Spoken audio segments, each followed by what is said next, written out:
All right, good morning, everyone. You are here for how do non-clustered indexes improve performance.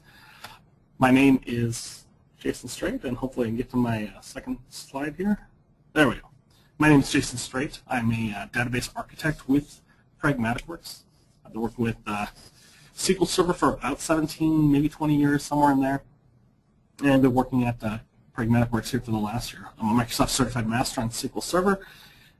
And I've been SQL Server MVP for a number of years now. I like talking about indexes. I know they're fairly basic, but they are so important that I actually went around and wrote a book for SQL Server 2012. And that book specifically talked about indexes. And when people give me a chance to write in other books, I tend to write about indexes there as well, just because how important this basic piece of SQL Server is.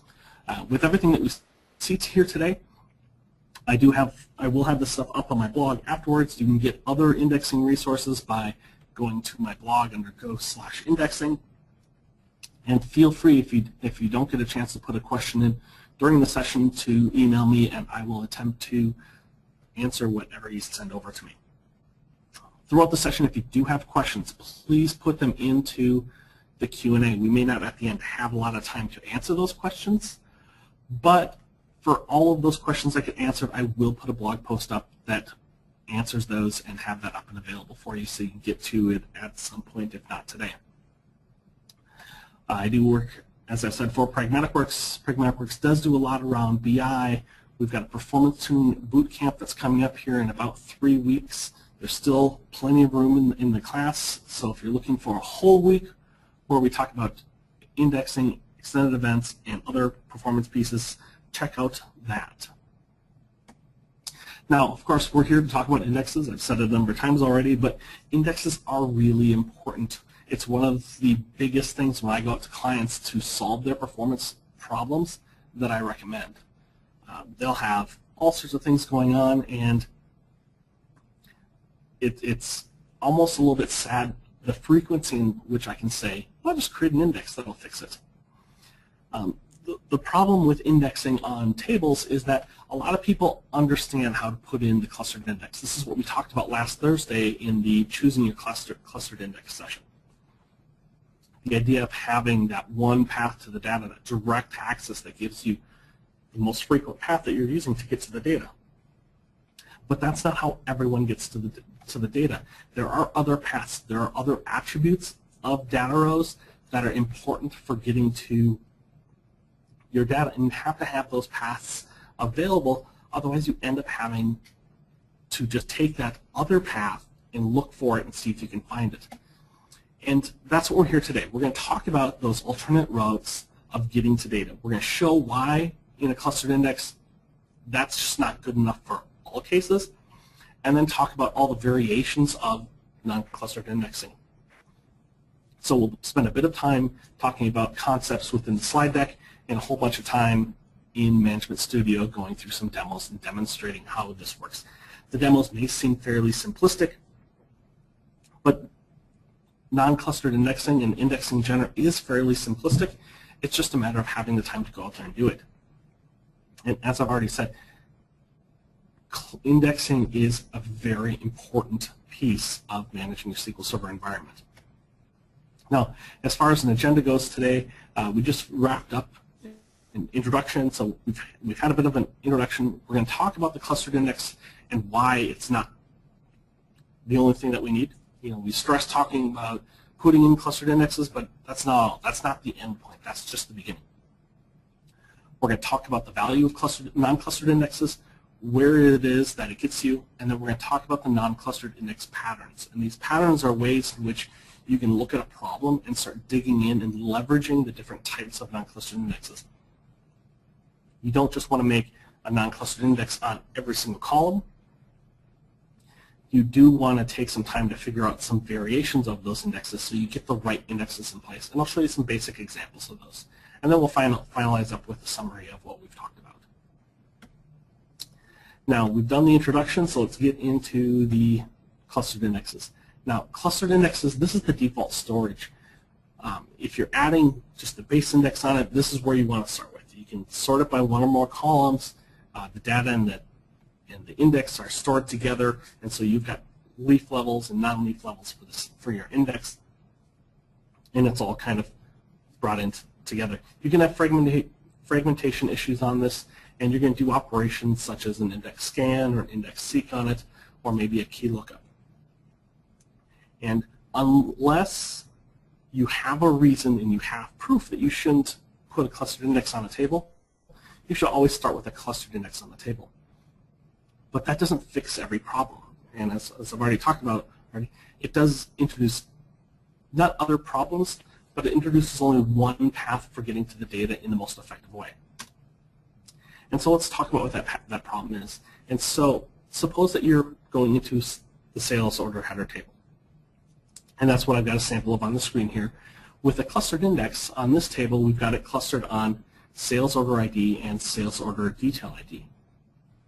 This is leveraging a two-column clustered index, but it's keeping all the sales orders together. And this makes it really simple if you want to go out and pull out all the orders by 43,659. You can get to all those very easily. Just query on it and you pull it up, and SQL Server knows exactly where those rows are. If you want to get to 43,660, you can do that as well, or 43,661. You can get to any one of these sales order IDs very simply because SQL Server knows exactly where it is. And that's one of the great uses for clustered indexes. Unfortunately, what about product ID? If you want to go out and pull out everything for product ID 776, SQL Server doesn't know where those rows are. And so in order for SQL Server to find it, it has to scan the entire table. Now it's going to look through the product ID column, but it has to scan every single row. Not a big problem if there are 10 rows. Kind of a big problem if there's 10 terabytes of data. You know, as your data gets bigger and bigger, you're going to see problems. I've worked with clients where just not having a column like product ID index led to outages, led to their database being shut down, led to people having to work on Christmas and over the holidays. You don't want to be on call all the time just because you're lacking a few indexes. So you want to make sure you get these things into your databases. Now, you know, say you go and look for 716, same thing. If you go look for 762, same thing. That's that big problem with clustered indexes, is that it only works that first leading column. And so let me show you that just so you can demonstrate it. So when you go back afterwards, you can see that this is actually a true case. So let's jump into Management Studio, and I'm going to show you here with the sales order detail. And there is actually, by default, within AdventureWorks, an index on product ID. So we're going to make sure that we pull that out, and we'll start get some statistics going here. So let's first go with just looking for sales order 43,659. Make sure we turn on the actual plans. And like we already mentioned, you look for a single item in there, and it's going to bring back all the items that match. Because SQL Server knows the volume in which this one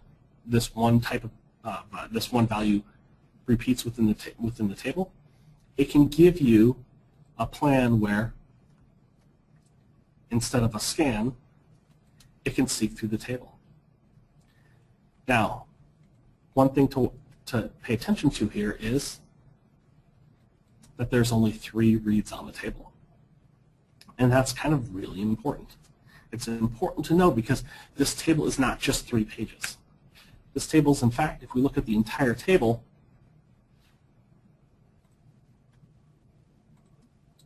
(1,246) pages. And you don't want to be looking at every single page for every single query. Now, in the 2 queries that I just wrote, or actually the second query that I wrote, there really isn't any option. There's no filtering on it, so there's no way that you can reduce the number of pages. But you don't want to have this style query where you're pulling back everything basically match the I/O operations of a query where you're pulling out a specific product ID. And if we run this, because there is no index on product ID, you're going to see the same 1,246 rows. And that's really that problem that you get with clustered indexes. Clustered indexes are great. You should have them, but you don't stop with them. You need something else because you're not always going to be going by sales order ID to find every single every single row on your table. Now, there may be occasions where you do, but that's not the common case. There's usually 2 or 3 other columns that are almost as important as sales order ID for tracking down rows within a table. And that's the value that you get with the non-clustered index. And if I were to create this as a non-clustered index really quick, so we'd just go and create index.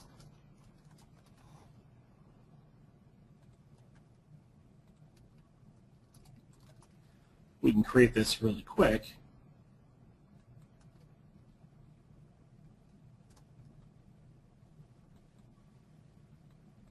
Actually, we want all of this. This is that point where you don't write in demo.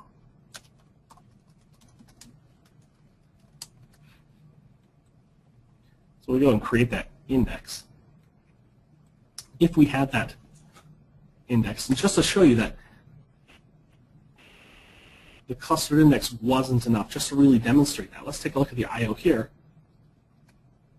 and we get back to the 3 rows, the 3 I/Os. And so there's a lot of I/O that we're leaving on the table that we don't have to focus on this query that we're avoiding by having those non-clustered indexes. And so that's really what the issue is with clustered indexes not being enough. And what you're just left there is you're left searching for your answers. You can only do a direct search on the leftmost column of a clustered index. All the other columns that you might look for, whether they're part of the clustering index key or they're just columns that are within the table, all of those are candidates for non-clustered indexes. And the problems that you end up seeing if you don't have the right mix of clustered and non-clustered indexes is you're going to see lock escalation. You're going to see blocking. You're going to potentially see deadlocking. If you get 2 queries that run and they both need to do a scan against the entire table, there's a good chance that you're going to get some deadlocking, especially if you have data modifications going on at the exact same time, or even at nearly the same time. And you're also going to see problems with resource consumption. Because you're scanning the tables with non-clustered indexes, because you're scanning the tables, you're going to see more storage utilization. You have to bring more data up into memory. You have to use more CPU because you're bringing and moving data around that you potentially didn't have to. And you can do a lot of performance tuning just by adding in some non-clustered indexes and reducing the workload. So let's talk about that value of non-clustered indexes. Let's talk a little bit about what non-clustered indexes are so that you guys have a good idea of what we're talking about here when we say non-clustered index. So what a non-clustered index is, it's one or more columns that are sorted and stored together. And these are the key columns for the index. Typically, they don't have any data pages associated with them or any data from the base table. And they have pointers that point you back to the clustered indexes. And so you're able to go back to the clustered index if you need to get additional data. They are really that secondary data access. If you're going to be writing on the products, on the sales order detail table, if you're going to be writing queries against product ID, well, then you need to have a path into product ID so you know where to go, which rows to go to. The operations that you're going to see that happen within your plans that relate to these are going to be index scans and index seeks. And depending upon the type of query that you're going to use, one or the other is going to be the most beneficial for you. Now, going with an index scan against a non-clustered indexes is sometimes a little bit better than doing an index scan against a clustered index. And the reason being is non-clustered indexes end up actually being smaller than the clustered indexes because of the amount of information that's stored on them. If you've only got one column for the clustered index in your non-clustered index, you only have to store the amount of data for that one column. And so in some of those cases, even if you scan the entire index, you're going across a lot fewer pages. And that can help improve the use of memory, CPU, and storage. Now there's some additional things that you can do with non-clustered indexes that can really help you even tune deeper into your system. And that is, you can add included columns. Now included columns allow you to, on a non-clustered index, include non-key columns. And basically you add additional data pages or add data pages to your index. And so if you know that you're going to have queries that query by product ID and you need to get maybe a little bit extra data, say a carrier tracking number, you can add that into the index. And that way you don't have to go and use those pointers back to the main index to find out what the additional pieces are. There's also filtered indexes. Now filtered indexes only applies to non-clustered indexes. You can't filter a clustered index. A filtered index allows you to filter the input of the data that goes into the index. So if you know that you're going to have a query that only works on product ID 776, you can set up a filtered index that only includes product ID 776. And so when you have tables that are fairly large, say with 1 billion or so records, you can filter down to maybe a subset of those. Maybe 776 is maybe 1% of all your products, and you need to write a report that runs against it. You can easily do that. The other nice thing about filtered indexes is they reduce that page count because there's fewer records that are being included within it. There's fewer pages that need to be stored. Because there's fewer pages, index maintenance is improved because there's less work to do. And so you get a lot of value in that. And then the other thing is that because it's fewer pages, because there's less work, you can do faster index builds. And there are times where you might be justified in creating a filtered index right before you run a query, just because of the improvement that filtering that index will give you. And then the last thing, and this actually does apply to clustered indexes as well, but I like to remind people is that you need to look at data compression when you're building your indexes. Take a look at row compression. In many cases, you should be throwing row compression onto your non-clustered indexes because all that does is it removes white space from your index. If you've got a big int, which is going to store 8 bytes of data, and you're storing the number 1, why should you store 8 bytes of data? Why not store 1 byte and be done with it? Get rid of that extra space that's in your indexes, and that's what row compression will give you. You can also add on page compression, and so that when you have repeating values within your rows, those will also be pulled out.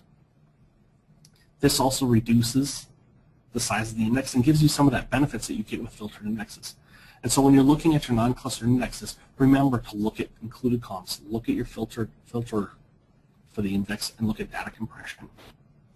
And that's kind of the basics of what you can do with the non-clustered index. So let's talk through a little bit of what a non-clustered index is conceptually. Let's use a few pictures for doing that. And so we're going to look at a query where we're bringing out product ID and order quantity from sales order header. And so we want to be able to go straight to that row, or if we want to go to 716, we want to be able to go straight to that row. Or if we want to go to 762, we want to be able to go straight to that row. So we've got this query that we want to solve. This is where we want to do things with non-clustered indexes. And where we would build an index maybe on product ID. We could leverage maybe that order quantity column as another key column, or we could add it in as a included column. So we have options based upon those things that we already talked about if we go back a couple slides here. And we have those included columns that we can include. We have those additional columns where we can have one or more columns in the index. So let's talk about, though, actually building as I move forward here, let's actually talk about building indexes. And there's basically three patterns that I look at when I'm doing non-clustered indexes.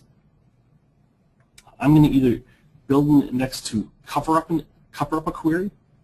I'm going to build an index that either allows me to do lookups through that query, or I build my indexes to team up. And what I'm talking about here is when I'm looking at a cover-up, what I'm trying to do is build an index that completely includes all of the data necessary to satisfy a query. And so let's start with this simple index. We're going to create an index on sales, sales order header, on product ID. And I think I actually got, just notice this, this should actually say sales order detail. And I'm just noticing that I made that mistake now. So just ignore that fact that these aren't real-world queries. When we get to the demos, there are actually some real-world queries that we'll be able to dig into. So anyways, we're going to start with sales order header. We're going to throw this product ID index on it. And that's going to give us an index that basically only includes this one column. So this is all that's being included in this index. And that's it. So if we have a query where we want to go to 776, we can go directly to the data. If we have a query that goes and brings back all the product IDs, SQL Server can leverage the entire column and just the index and pull everything back, do a scan against the entire piece. Now, suppose we have some queries that include order quantity. This is the cover-up, where we've got something that's got a little bit more, and we want to be able to cover everything on the index. So we might have a multi-column index. And in this case, if we look for 716, we're going to be able to get to 7th product ID and order quantity. We can scan against the entire thing to pull back everything. And this is basically what you're going to be doing with a lot of your non-clustered indexes, covering up everything that happens within the index. Now, there is the lookup, because you can't always cover every possible combination of columns for a query. And sometimes you need to just have a few really good non-clustered indexes that cover the basics, and then don't include every combination of columns, because you're going to have SQL Server do some lookups. So let's go back to the sales order header, well, this IX sample index again, where we got it just on product ID. If we have a query that has product ID and carrier tracking number, the non-clustered index that's created in this case, that we can see here, only includes product ID. We'll need to do additional work in order to get the carrier tracking number. Now, if you've been messing with SQL Server for a while, you know that this is the key lookup. And so what SQL Server can do is go to that one row. It can pull in that carrier tracker number and then yank that in through a lookup. And SQL Server does this all the time. I'm sure a lot of you, since we've got a lot of intermediates here today, a lot of you have seen this before. And this is not a bad pattern for building out your non-clustered indexes. So the last thing is team up, and this is one that a lot of people don't know about or they haven't done much work with. SQL Server also has the ability that if you've got problems with selectivity between two columns, say in this case we're looking for product IDs, and product IDs are fairly common, and so we may make an index on those. Or we may make an index on carrier tracking number, because sometimes you want everything for a carrier tracking number. You don't want everything for product ID. And so say you make these two indexes. So you got these two that are out there. When you have a query that uses this and can be completely covered by two non-clustered indexes, SQL Server can actually utilize the two indexes where it finds the intersection points, and they team up together under what's called index intersection to determine which rows between the two match. And so in the end, you only get that one row that matches between the two. This is kind of a neat thing that SQL Server does. I sometimes will use this when I've got columns like, I've got columns like first name and last name, and I know that sometimes I'm going to query on first name, sometimes I'll query on last name, sometimes I'll query on first name and last name, and I don't know which one I'm going to want each time. Index intersection can be useful because we don't want to have a first name, last name index, and then a last name, first name index, because that's going to take up twice as much space as two indexes that cover first name and last name. Now, depending upon your index patterns, it may be justifiable just to have the first name, last name, and just work with that. That's all dependent on your system and how your system is using indexes. But these are just things to remember as we get into these demos. And so let's talk about,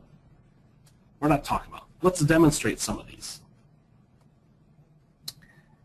All right, so we're going to talk about this, and I've kind of actually broken these out a little bit differently than I have in the screen, but it's going to be the same concepts, because what I'm going to do is we're going to walk through a number of different ways that we can build up different indexes. And we'll start with a single column.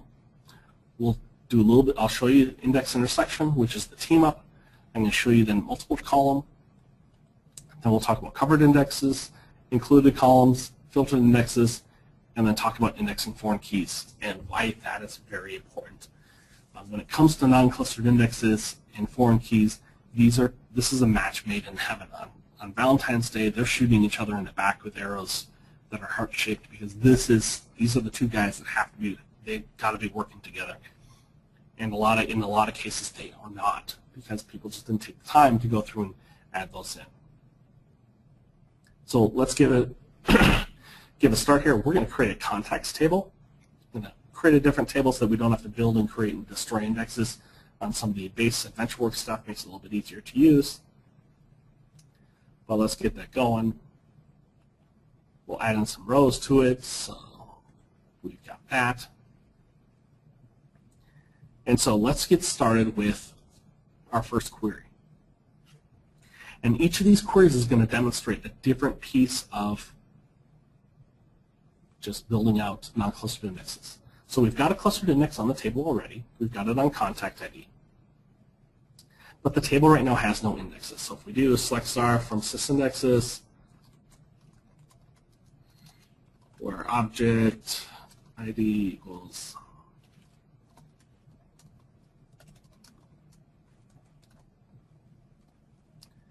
look on DBL contacts.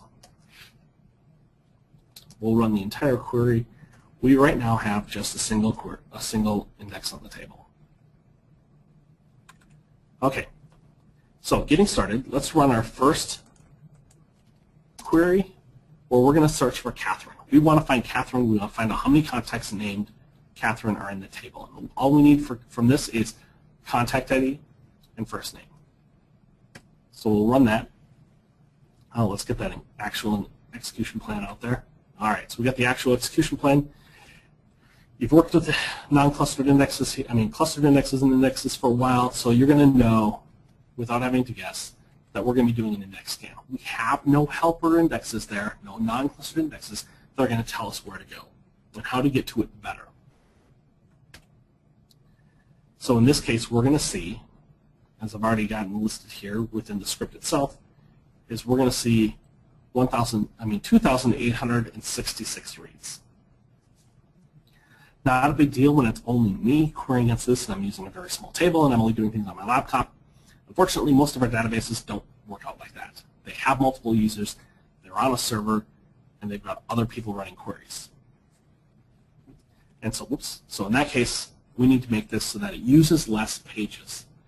And that's where the search column comes in.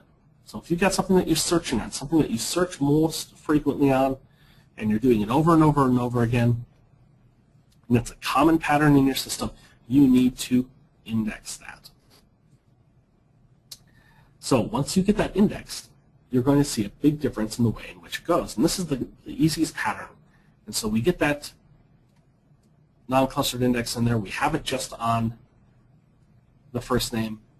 And we're going to see that everything comes through, and it's using, as you would probably guess, a seek operation. Now, if we take a look at the I/O is going to be about what we expect. a lot lower, and in this case, only 2 reads. So 2 pages were needed to be read in order to satisfy this query. Very big performance improvement over just having no non-clustered indexes. This seems like it's very simple, and if you've heard this over and over and over again, that is great. If you already cover all this kind of stuff in your own environment, great. But this is one of the most common things that I see when I go out and have to deal with applications that have been developed in-house or by third-party vendors where they just don't have indexes for this very basic, I'm going to search for data and I need to be able to find it. Now, the next thing, and this isn't talked about too much, as I've already mentioned, and a lot of people shy away from it. The common consensus is to not design towards this. And I would agree with that. Don't design specifically towards index intersection. But when you have an issue where you've got maybe too many indexes on a table, and you do want to be careful when you're building out non-clustered indexes, yes, you can have 999 indexes, non-clustered indexes on your table. No, you do not want to have that many. I generally see that there's between 2 and 3 non-clustered indexes that are very helpful, and a lot more that are just kind of pointless. But you got to double check. So we're going to have a different search. So we're still using Catherine, but we're going to bring in last name. So let's run that one. And we do only get 1 person that's going to come through here. We get 1 Catherine Cox. And if you remember before, we had the 2 reads. On this time, we're going to be at 68 reads. So if we take a look at that, we do see that we did get the 68 reads. And the reason that we're getting the 68 reads is that we're doing a lookup. We are able to go through, and do that index seek and bring back all of the Catherines. And at that point, we're going to go through and we're going to look up and double check to see, is your last name Cox? And that additional work, that lookup, that additional effort that it's doing is another 66 reads. Now in some systems, this is going to be perfectly fine. But what if it's not? Well, there's a few ways that we can get around that. If that additional 66 reads is not okay, the first thing that we can do is add in a last name index. And so let's add in that last name index. We're just going to build it on last name. And we get that created, we run the query yet again, and we're going to see that now, instead of 68 reads, we have 5 reads. And so that's a lot better than 68, more than a magnitude improvement. And if we take a look at the execution plan, we can see that, there we go, SQL Server did a seek on 2 indexes, and they're actually both the non-clustered indexes. We've got the non-clustered index for first name, we get the non-clustered index for last name. And so you're able to go through and leverage these 2 indexes, do a merge join on them, and pull out the output. Very useful in some cases, especially when you want to bring it down to a much more reasonable level. Get rid of that, one of the ways to get rid of that lookup. Now we can also do multi-column. And this is something that a lot of us have seen. Be careful that you don't make your indexes too narrow. You can add multiple columns in there to solve multiple types of problems. And in this case, we're going to try and solve the first name, last name problem. 5 reads, maybe in our environment, 5 reads is not 5 reads, or in another environment, the 5 reads on index intersection isn't 5, maybe it's 5,000, and that's just not good enough with index intersection. And so you need to go a little bit deeper. And so we'll create a 2-column index, first name, last name, Catherine Cox. And one thing I do want to point out, order of the clustered index columns matters. It matters for selectivity. And I'll actually demonstrate that in a moment. There's a common myth out there that the order within a non-clustered index of the key columns doesn't matter. I will trump that here in just a moment. So let's start with, we're going to do a first name, last name, search on Catherine Cox. We'll get that run. We're going to see that instead of the 5 reads, we have 2 reads. So we've honed it down just a little bit more. If we take a look at that execution plan, we're going to see that it's an index seek. So SQL Server is able to seek directly to the row and pull it out. And it's using the first name, last name index that we already created. So let's do that. And I'm going to temporarily, I'll have to add this back in here in just a moment, but I want to dispel a myth real quick that's been going around and I've heard a few times. So let me drop that. There we go. We get that fully dropped. Now if we take a look at the indexes that are on this table, we've got first name, last name. And I said order of the columns matters. So we've dropped that index. I'm going to actually pull first name out of here. Let's bring last name and bring it up here. And as I've already said, column order matters. So if column order matters, then we should not be able to do a seek or be able to go directly to a row based upon the column order. Let me just run that again. Because if we're looking by last name, we're going to need to go, we would want to go directly to the row. So let me run that. We're going to see that we got, instead of 2 or 5 reads, we got 99. Take a look at the execution plan. And it's actually going to say, hey, there's a non-clustered index out there that you could create that would be better. It is using that first name, last name. And this is the part of the myth that kind of flips people. First name, last name, it's using the index, right? But it is not doing a seek. It's doing a scan. It's scanning the entire index. This is similar to it just scanning the entire non-clustered index.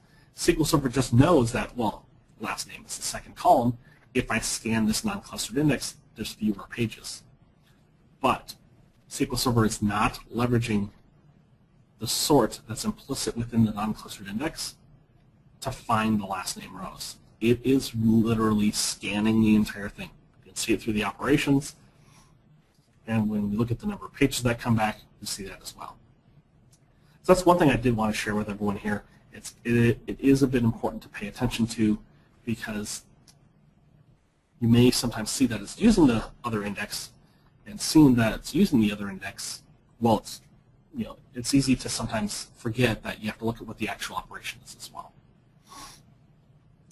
So getting back on track here, the next thing we want to talk about is covering index. We talked a little bit about the lookup that's occurring, and that's what's happening if we take a look at this query. So we're going to bring back first name and last name. We're going to bring back is active. We're going to search by Catherine. We're going to search by Cox. We're going to bring back the contact ID. And we're going to see that we get 5 reads. Now 5 reads isn't terrible in this situation, but if we take a look at the execution plan, what's going on here is we're doing that seek. We're doing that search within the non-clustered index that has first name and last name, but we're not getting enough data back, so we have to go back to the clustered index and do a lookup to pull back the rest. Yes, in some cases this is going to be fine. As I mentioned on the slides, there are those 3 patterns. This is one of the patterns. This is the pattern that's completely justifiable. But if you are doing this every single time you use your non-clustered index, your non-clustered index isn't good enough. It's okay to do it a few times. It's not okay to do it every time. And you can even see by looking at the key lookup properties which columns are being pulled back. And so we'll go in here, take a look at the output list, make this a little bit bigger for the moment. So SQL Server will even tell you that it has to go back to the clustered index to get that is active column. And that's what SQL Server is missing, and it needs to go and get. So how do you get around that? Well, you could do multi-column indexes, and that's one way. And this is what people refer to as a covering index. A covering index is where every single key column in an index covers everything that's necessary by the query. So in this case, we're going to build an index that has first name, last name, and is active. Now, one of the things you will notice is that I have been pulling out contact ID with all of these. I haven't stressed this too much, but one thing to absolutely remember is that contact ID, which is the clustered index key in this case, is included in every single non-clustered index. And that's because non-clustered indexes have to have that key pointing back to the clustered index. In this case, it's contact ID, and so contact ID is included. So if we run this after we've created this index, I don't think I've created it yet. There we go.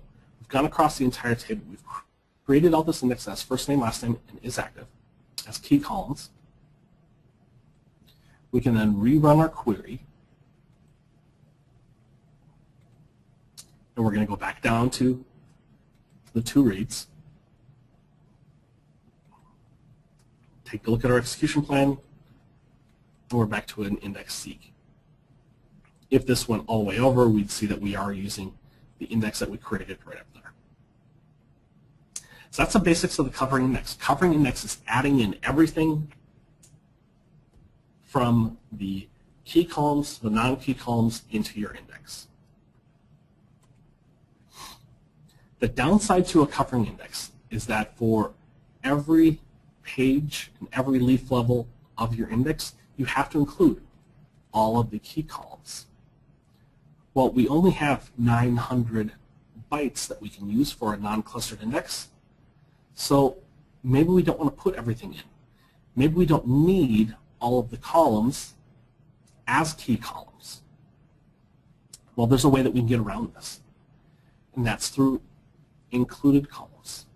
So we're going to switch around. We're going to add an email address, and email address is a little bit longer. It takes up a little bit more space.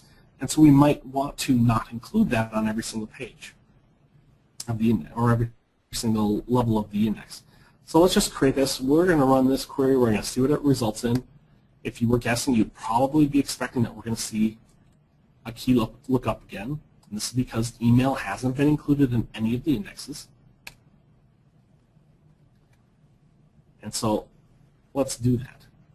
And what we're going to do is we're going to just go by first name. We know that we're looking for Catherine, but we might want to look through different types of things. We know that we want to bring back last name. We know that we want to bring back is active. We know we want to bring back email address. But we know that we're only really going to be doing our main searches off of first name. So let's create that index. So we've got that created.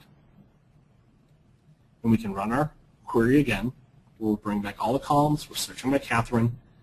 We can take a look at our reads, and we're going to see that our reads are back down to 3 versus the 68 that they were before. Take a look at our execution plan, and we're doing an index seek. And of course, you can see the start of the name for included, and then it goes off into the distance. Now, as we've been going through this, we've been creating lots of indexes. And I've already mentioned a couple times that we want to be careful with how many indexes that we create on a table. If we take a look right now, we've got 6 different indexes. And let me just see if I have this. SP index. Analysis. And if we take a look at it for this table, this is, of course, me doing something that I hadn't actually planned on doing. If we take a look at this, though, and yeah, it does come back, we can actually see that there's different, where is that, utilizations for each one of these depending upon what we were working on. But if we take a look at the columns and the index columns for these, we do see that there's a lot of similarity between these indexes. You know, in this case, I would say that there maybe are too many indexes because we've got one that's first name, last name. We got first name, last name active. We've got first name. We've got another that's first name with a whole bunch of included columns. And then we've got one that's last name. Do we need every single one of these indexes? Look at how common these indexes are. Shouldn't all of these really be the same index? They're so common. They have so much overlap in what they're able to do that maybe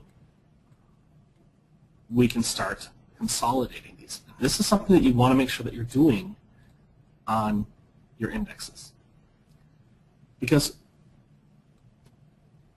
we can satisfy with, if we start to look at how these are being satisfied, if we bring that contact ID first name and we look at Catherine, look at the index that it's actually using in this case. It's using the included column index.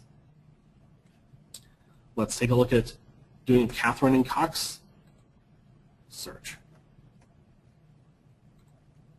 This time it's using first name, last name is active. But we're not using is active anywhere within this. If we take a look at the third index, oops, let's get that to come up. We see that it's using the first name, last name is active. So it's varying which index it's using. And it's mainly doing that because of the size of the index and the statistics that are available based upon each one of these indexes. And that's driving us towards different indexes each of the times. And it may not drive us towards the indexes that we expect. So if we did run all three of these all at once, we would see that we're using 3 IOs, 2 IOs, 2 IOs, which is pretty good. But we've already talked about that maybe we don't need all of those indexes. Maybe if we get rid of some of these, we get rid of the first name index, we get rid of the first name, last name is active, we get rid of the first name and last name indexes, how are our indexes going to change in their performance? So if we get rid of that, we got rid of all three of those. Now we're left with just 3 indexes. We've got one for first name, we've got one for last name, and then the one that's for first name, we have last name is active and email address.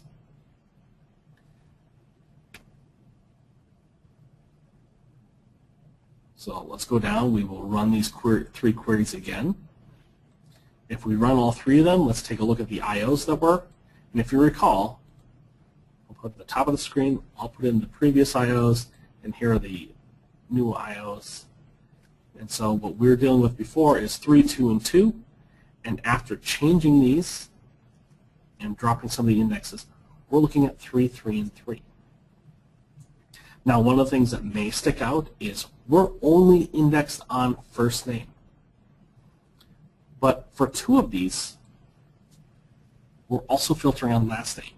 And so what SQL Server is able to do is, because of those included columns, it can seek directly down and get to Catherine. And I do really bad at writing on these screens. So it's able to go directly down. It gets to Catherine, and then it can do a scan across all the Catherines until it finds Cox. And that's what it's doing with this query and this query. And that's why the IOs are a little bit higher, but we're mitigating the performance, and we're getting better performance out of, we're reducing the maintenance by having fewer queries, but now this opens up opportunities for other types of indexes to cover other patterns, and we've got this one index that can cover lots of different variations. And so that's the value that's there. So the other thing that we want to look at is filtered indexes. I talked a little bit about these on the slides. We've got 19,000 people in our contacts table. In our contacts table, though, we have 10 people where the certification date is null. Well, what if we want to write queries on this certification date? So if we want to find everyone that is certified between 2005 in January and 2005 in February, we can run through that. Because of the number of rows that come back, we'll actually run both of those side by side, we're actually going to end up scanning the entire table. And this is mainly because there's no index. And if we take a look here, it's going to say, hey, you should create an index And if we take a look at the index that it's going to want us to create, it wants us to create an index on certification date, first name, and last name included. It's going to tell us to include contact ID, but we don't need to because that's actually a key column. And so it's telling us to make this index. But we know that we're only looking for a small subset. We don't want to include those people that aren't included in the index. And so what we can do is we can create a filtered index on that and create a smaller table. So did we get that created? Yep, we got it created. We created that smaller index, and so that when we do the is null, we can easily find out that all the is null people have been quickly removed. We're leveraging the filtered index because we know who all those is not null people are. And then when we want to do the full index, we've got that full list. And that's kind of that value that you can do in taking a look at filtered indexes. Filtered indexes are a much larger topic, and we're running a little bit low on time here, so we can take a deeper look at that at a future date. But non-clustered indexes are something that you need to learn how to leverage because they do give you a lot of opportunity to reduce the I/O. So let's go back to the slides and kind of wrap up here. And so in summary, clustered indexes are important, but they're not enough. Non-clustered indexes, they give you those other paths, those other ways that you get to your data, the other ways that you query your data. Non-clustered indexes provide that path so you can get to that directly without having to scan the whole table. You got to learn how to leverage all of the different properties between filtering, between included columns, because those are going to trim down or improve the usefulness of your queries. And by doing this, you're going to get a lot of performance and stability back from your application.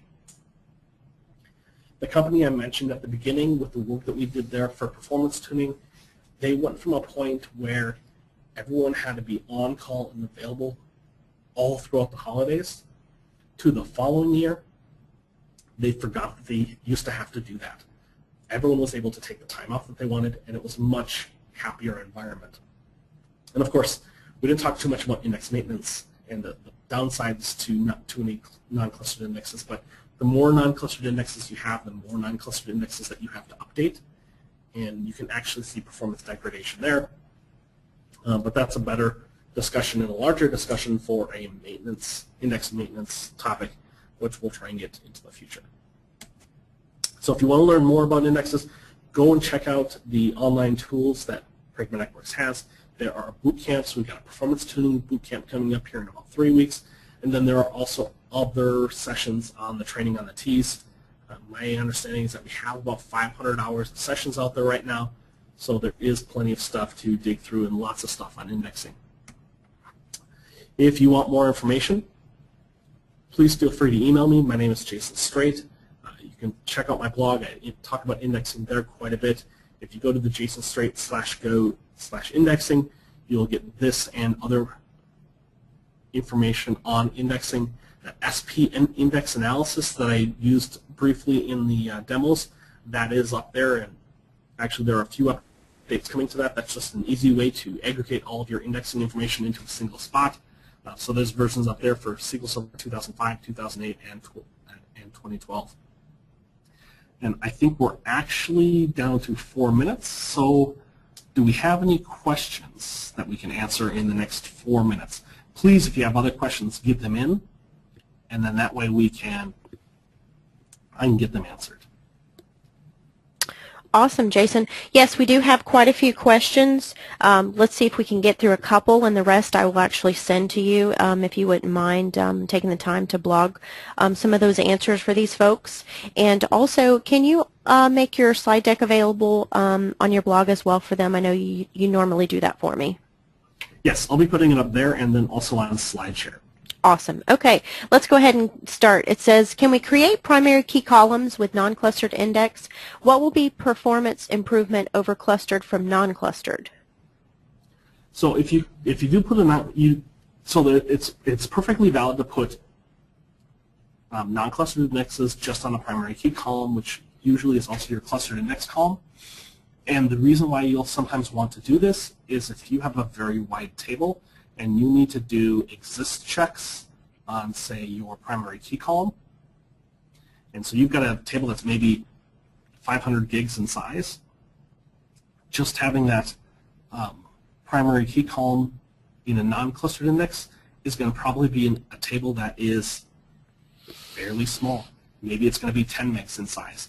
And that difference can be all the difference in the world when you're talking about performance, especially when you're talking about moving potentially a 500 gig table up into memory just to check if something exists within it. Okay, and this question says, how many indexes can be added together for index intersection? Could 5 indexes be joined? For index intersection, I've only seen it occur on 2 indexes. I've not looked to see if it does anymore. There's not a lot of documentation out there. You generally don't index for that. It's just a byproduct of SQL Server leveraging your indexes a little bit better.